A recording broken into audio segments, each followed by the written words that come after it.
He was just a quiet night janitor who stumbled upon a folder that could change the world. And for that, they called him a terrorist. The government blew up his neighbor's car as a warning, and social media turned him into the face of a black revolution.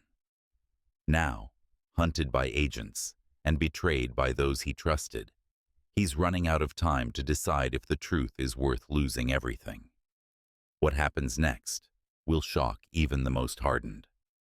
But let's start at the beginning. Malcolm Hayes was a quiet man, living a subdued life. As the night janitor at the city archive, his existence was one of routine and solitude. His nights were filled with the soft swish of a mop on tiled floors, the faint hum of overhead lights, and the company of books and documents long forgotten by the world outside.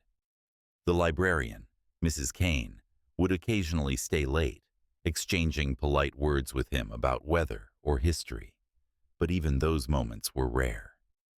Malcolm preferred the stillness, the quiet comfort of his unremarkable world. One fateful evening, the city archive was shrouded in its usual stillness. Malcolm worked his way through the restricted section, a part of the building seldom visited, even by researchers. Rows of locked cabinets stretched into the dim light, their secrets secured behind sturdy locks. Yet, as he approached the last cabinet, he noticed something unusual. One drawer was slightly ajar, just enough for its metallic glint to catch his eye. Malcolm hesitated, the broom in his hand suspended mid-sweep. It wasn't like him to indulge in curiosity. His job was to clean, not to question.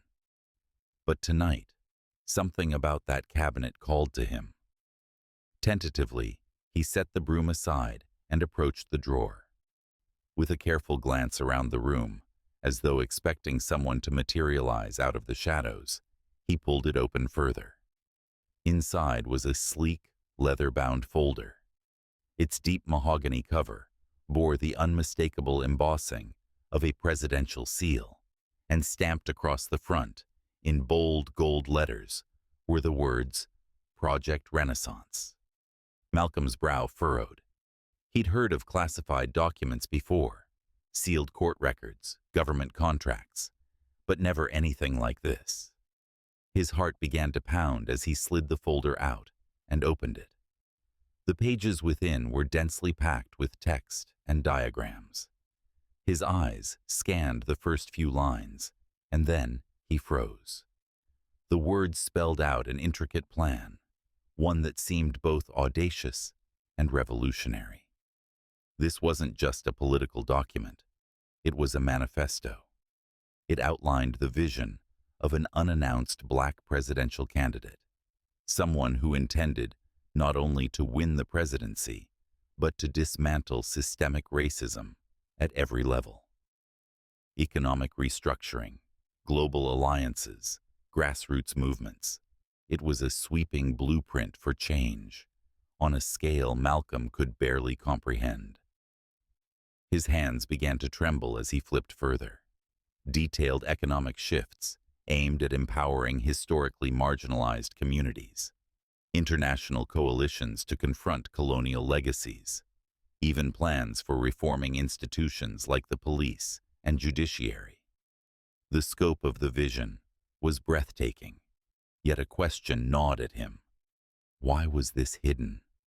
If these plans were so transformative, why were they locked away in the archives? And more importantly, what did it mean for a quiet janitor like him to know these things? Who would believe him if he tried to tell someone? The weight of the knowledge pressed down on Malcolm. He closed the folder, his breath shallow. In the stillness of the archive, he realized he wasn't just holding paper. He was holding a secret that could change the world. The following morning, the usual serenity of the city archive was shattered. Malcolm Hayes arrived to find the building swarming with federal agents. Their crisp suits, discreet earpieces, and the intimidating presence of black SUVs parked outside sent a ripple of unease through him. He clutched his lunch bag tightly, forcing himself to walk at his usual unhurried pace. If anyone noticed him acting differently, it could draw suspicion. Inside, the atmosphere was electric with tension. Agents combed through the restricted section, barking orders and methodically inspecting each cabinet. Malcolm caught snippets of their conversation as he pushed his cleaning cart along the far wall. The cabinet was tampered with. One agent hissed to another, his face grim. Whoever took it could destroy everything or set us back decades. Malcolm's heart pounded. He kept his head down, nodding politely to the librarian as he passed. The leather-bound folder's contents burned in his memory like a brand. The photocopy he had made of the first few pages was tucked securely into his coat pocket, but now it felt like a ticking time bomb. He needed to act fast. By the time his shift ended, Malcolm had made up his mind. He walked briskly home, keeping to side streets and glancing over his shoulder. Inside his small apartment, he locked the door and yanked the photocopy from his coat. His hands trembled as he stuffed it into a weathered duffel bag, along with a change of clothes and a few essentials. He could feel the noose tightening around him. As dusk fell, Malcolm's fears were realized. From his window, he spotted two men in black suits, loitering near the entrance to his building. They were pretending to be casual, but their eyes kept scanning the area. Malcolm's pulse quickened. He didn't have much time. He moved to the fire escape, clutching his duffel bag. Suddenly, a thunderous explosion shook the air. He peered through the blinds to see a neighbor's car, engulfed in flames a block away. A warning. Panic threatened to consume him, but Malcolm forced himself to focus. He climbed down the fire escape, slipping into the shadows of the alleyway. By the time the men reached his apartment door, he was already a mile away, his breath shallow but steady. He had no destination, only a grim resolve to stay one step ahead. Meanwhile, the world outside was erupting into chaos. Overnight, social media buzzed with shocking claims. A hacker had released partial fragments of the Project Renaissance files, framing them as evidence of a black revolution. The manifesto's language was twisted into propaganda by opposing factions, fueling conspiracy theories and dividing the public. Malcolm, unknowingly implicated in the release, was branded a terrorist by some and a folk hero by others. Now a man on the run, Malcolm was trapped in a storm he hadn't meant to unleash. The truth he held could save the world, or destroy it. Every decision he made from this moment on would carry consequences he was barely equipped to fathom. And the clock was ticking. Desperation gnawed at Malcolm Hayes as he slipped through the city's labyrinth of side streets, the Project Renaissance photocopy tucked inside his coat. He had no allies, no plan, and nowhere to go, until he thought of Simone Wright.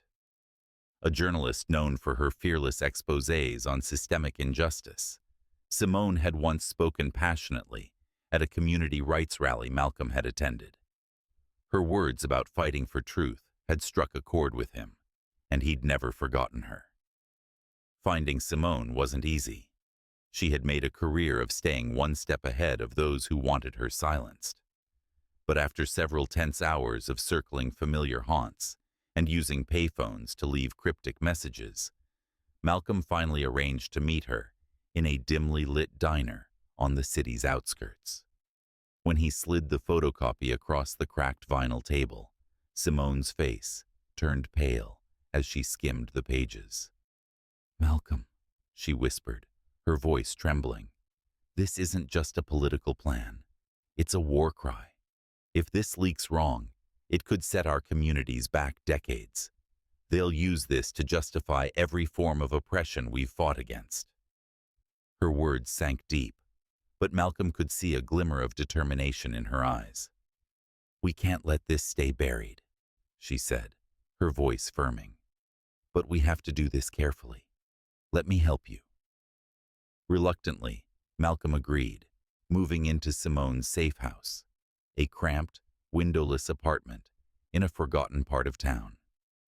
Days blurred into nights as they pored over the documents, piecing together the bigger picture and strategizing how to reveal the truth responsibly. But as time passed, Malcolm noticed Simone becoming more guarded. She stepped out often, taking hushed phone calls and returning with a distracted air. Her usual confidence gave way to a tension Malcolm couldn't ignore. One evening, driven by growing paranoia, Malcolm followed her. Keeping to the shadows, he tailed Simone to an abandoned warehouse and hid behind a rusted beam as she spoke into her phone. "Yes, I have him," she said, her voice thick with fear. "But I'm not turning him over unless I'm guaranteed his safety." Malcolm's blood ran cold. Fury and betrayal roared through him as he stepped out of the shadows. "So you're selling me out?" he demanded. Simone spun around, her face crumpling as tears spilled down her cheeks. "You don't understand," she sobbed. "They threatened my family, Malcolm. I wasn't going to hand you over. I was trying to buy us time." Before Malcolm could respond, the sound of helicopter blades shattered the tense silence. A spotlight swept over the warehouse, pinning them in its glare. The roar of engines followed as black SUVs screeched to a halt outside. Armed agents poured in, shouting commands. Simone grabbed Malcolm's arm, her eyes wide with terror. "Run!" she screamed. But it was too late. The agents stormed the warehouse, their weapons raised. Malcolm's heart pounded as he realized the truth. Time had run out. The full force of the government's wrath was upon them. The chaos of the raid forced Malcolm to make a choice: flee or fight. He released the full Project Renaissance documents online, using a secure channel Simone had set up. Within hours, media outlets worldwide were dissecting the files, publicizing the ambitious yet peaceful revolution envisioned by the black presidential candidate. Malcolm was arrested, but public outcry grew louder with every passing day.